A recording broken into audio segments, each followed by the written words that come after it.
Government is planning to create around 1,000 homestays every year. This will help in generating employment in the tourism sector and will also help to create more tourism infrastructure in the state.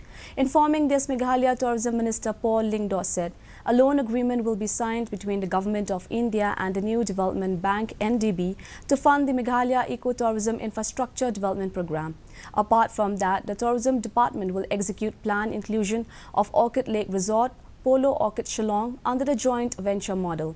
Lyngdoh also said that locations of 13 institutions have been declared as no honking zone. Which means that there will be a JV agreement between the government and private players based on their expertise in hospitality and tourism, and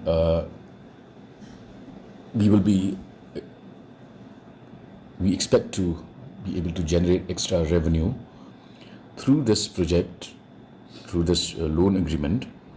We will be able to facilitate creation of new accommodation facilities